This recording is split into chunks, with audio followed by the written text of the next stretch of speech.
তাওবা কি? তাওবা মানে ফিরে আসা আল্লাহর কাছে। ভুল করেছি, অনুতপ্ত হয়ে আল্লাহর কাছে ফিরে আসবো, এটার নাম তাওবা। To return back to your Lord, আল্লাহর কাছে ফিরে আসবেন। এই ফিরে আসাটাকে আল্লাহ খুব পছন্দ করেন।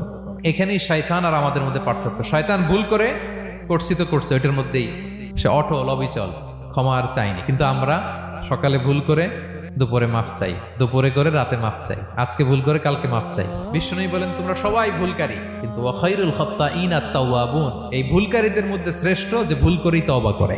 আমার প্রিয় ভাইয়েরা, এই তওবার দৃশ্যটা দেখতে আল্লাহ বড্ড পছন্দ করে। বান্দা যখন ভুল বুঝতে পারে, মাথাটা নিচু করে চোখের পানি ছেড়ে বান্দা যখন কাঁদতে শুরু করে, এই দৃশ্যটা দেখলে আল্লাহ সহ্য করতে পারে না। আল্লাহর রহমতের দরিয়ায় জোশ খেলে যায়, বান্দা যা চায় আল্লাহ তাই দিয়ে দেয়। তখন চোখের পানির এত বড় পাওয়ার।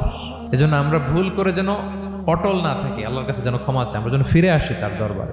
তার দরবার সবসময় খোলা, এবং তিনি এই তওবার বা ফিরে আসার দৃশ্যটা দেখতে কত পছন্দ করেন শোনেন। রাসূল সাল্লাল্লাহু আলাইহি ওয়াসাল্লাম বলেন, ওয়াল্লাযী নাফসি বিয়াদিহি, তার শপথ যার হাতে আমার আত্মা, লাউলাম তুযনিবু, তোমরা যদি ভুল না করতে, লা যাহাবাল্লাহু বিকুম, আল্লাহ তোমাদেরকে ধ্বংস করে দিতেন। ওয়ালা জাআ বিকওমিন, আল্লাহ এমন এক জাতি তৈরি করতেন, ইউযনিবুন, ওরা খালি ভুল করতো, ফায়াস্তাগফিরুন, আর ক্ষমা চাইতো, ফায়াগফিরুল্লাহু লাহুম, আর আল্লাহ তাদের ক্ষমা করতেন। সুবহানাল্লাহ বললেন না? গাফিরিয যামবি ওয়া কাবিলিত তাওব, তিনি পাপ মোচন করার জন্যই তো তিনি আমার রব। তার দয়ার কোনো শেষ নাই, তার মায়ার কোনো শেষ নাই।